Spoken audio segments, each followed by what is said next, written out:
মিনা, তুমি আর কেঁদো না। এই নাও, আমি এই পুকুরে জাদুর কলা গাছ দিয়ে দিচ্ছি। এই গাছের কলা কখনোই শেষ হবে না। আর এর সাথে তোমাকেও ফর্সা করে দিচ্ছি। এখন থেকে তোমার আর কোনো কষ্ট থাকবে না। এই মিনা, কোথায় গেলি রে? এদিকে বেরিয়ে আয়। এই মেয়েটাকে নিয়ে পারি না, নিশ্চয়ই পড়ে পড়ে ঘুমাচ্ছিলি। মামি, কি হয়েছে? তুমি আমাকে ডাকছো কেন? আমার শরীরটা ভীষণ খারাপ লাগছিল, এজন্য একটু শুয়েছিলাম। কি করতে হবে তুমি আমাকে বলো, আমি সব করে দিচ্ছি। হ্যাঁ, তাই তো।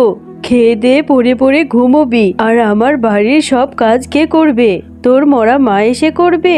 ইচ্ছে করছে গালের উপরে দুটো চড় মেরে দেই। বড্ড বার বেড়েছে, পড়ে পড়ে ঘুমাচ্ছিস। তাড়াতাড়ি গিয়ে রান্না কর। মামি, আমি তো ঘুমাইনি, আমার শরীরটা ভালো লাগছিল না, এই জন্যই শুয়েছিলাম। আমি এখনই তোমাকে রান্না করে দিচ্ছি মামি। আর এরকম হবে না। আমি কত কাজ করি, তারপরও মামি সবসময় আমাকে বকে কেন যে আমার মা আমাকে রেখে চলে গেল। আমার এত কাজ করতে ভালো লাগে না, আমার শরীরটা খুব খারাপ লাগছে। এরপর মিনার মামি মুন্নিশিয়ালিনী সেখানে চলে আসে। আরে মিনা, এত সময় লাগছে তোর রান্না করতে? কি করছিস সেখানে বসে বসে? তাড়াতাড়ি রান্না কর। আমার মেয়েটার ভীষণ খিদে পেয়েছে, খিদেই ছটফট করছে। এখনো তোর রান্নাই হয়নি। কখন খাবে আমার মেয়েটা? এই তো মামি, আমার রান্না প্রায় শেষ হয়ে গেছে। আমার তো শরীরটা ভালো লাগছে না, আমার মনে হয় জ্বর আসবে, এই জন্য একটু দেরি হয়েছে। আমি রান্না করে ঘরে নিয়ে আসছি মামি। এসেছে, ঢং দেখে আর বাঁচি না। একটা কাজ করতে বললেই সবসময় শুধু অসুস্থতার ভান দেখাস। তাড়াতাড়ি রান্না করে ফেল, আর রান্না করে আমার ঘরে খাবার বেড়ে নিয়ে আসবি।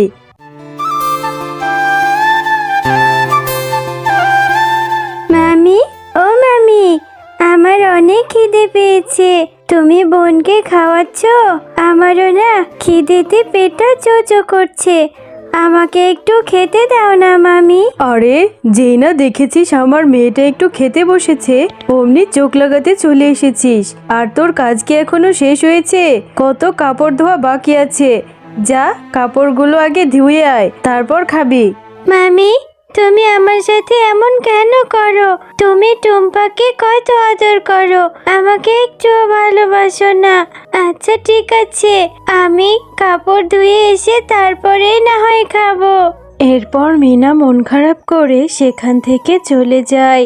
কিরে মিনা, এই ভর দুপুর বেলায় তুই এই পুকুর ঘাটে এসেছিস, তাও আবার এতগুলো কাপড় নিয়ে। তা এভাবে মন খারাপ করে বসে আছিস কেন রে মা? কি হয়েছে?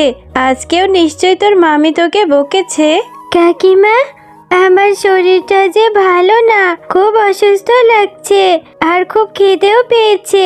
মামিকে বললাম আমাকে একটু খেতে দাও, বললো কাপড় ধুয়ে এলে খেতে দেবে, এই জন্যই এসে বসে আছি গো। আমার মা থাকলে আমাকে কখনোই এমন করতো না, আর আমাকে আমার মা অনেক আদর করতো। হ্যাঁ রে মিনা, ঠিকই বলেছিস। মা ছাড়া এই দুনিয়াতে কেউই আপন না। তোর মা যে তোকে ছোটবেলায় কত আদর করেছে। কি করবি রে মা বল? মামির বাড়িতে থাকিস, একটু তো সহ্য করতেই হবে। আর আমি তোকে একটা কথা বলি, তোর মামি যে তোর সাথে এমন ব্যবহার করে তোর মামা হয়তো জানে না। তুই তোর মামাকে একটু বলবি তোর মামিকে বোঝাতে। মামা, ও মামা, তুমি তো আমাকে ভুলেই গেছো, একটু খোঁজ খবর নাও না। আমাকে না মামি সব সময় অনেক বকাঝকা করে, আমি কালো বলে আমাকে অনেক অবহেলা করে। মামা, আমার বাবা মা মরে যাওয়ার পরে সব কিছু তো তোমাকেই দিয়ে গেছে, তাহলে মামি আমার সাথে এমন করে কেন? মামিনা, এটা তুই কি বলছিস?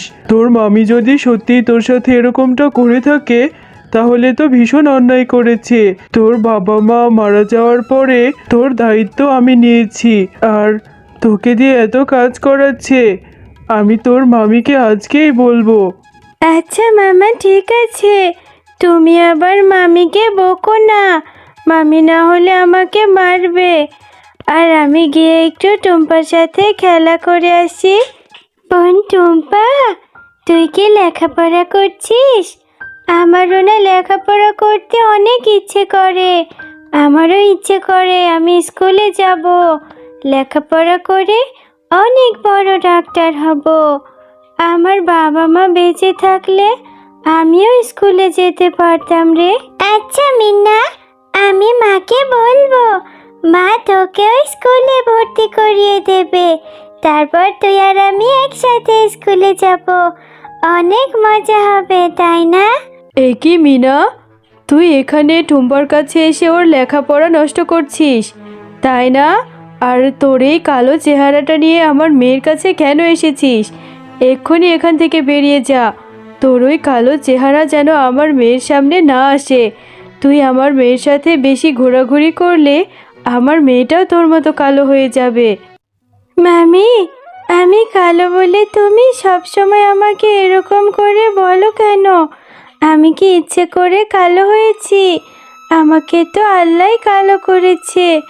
আর আমি কালো হলে টুম্পার সাথে মিশলে কি টুম্পা কালো হয়ে যাবে নাকি? টুম্পাকে তো আল্লাহ অনেক সুন্দর করে বানিয়েছে। মুন্নি, তুমি কেন মিনার সাথে এমন খারাপ আচরণ করো সব সময়?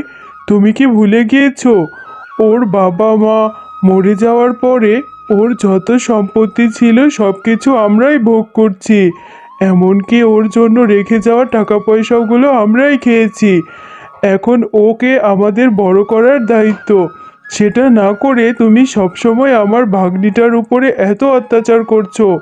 এরকম করলে তোমাকে আমি বাড়ি থেকে বের করে দেব। নিশ্চয়ই তোমাকে মিনা নালিশ করেছে, তাই তো?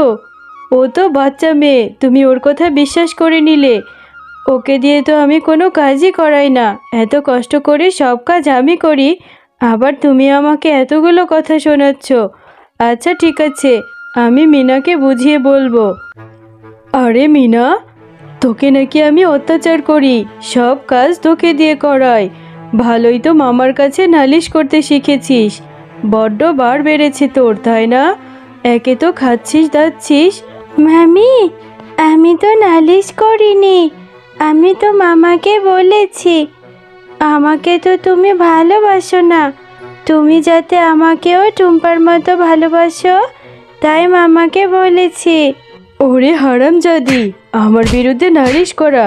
আজকে তোকে দেখাচ্ছি, তোকে আজকে মেরেই ফেলবো। এক্ষুনি আমার বাড়ি থেকে বেরিয়ে যা, তোর এই চেহারা যেন এই বাড়িতে আর না দেখি।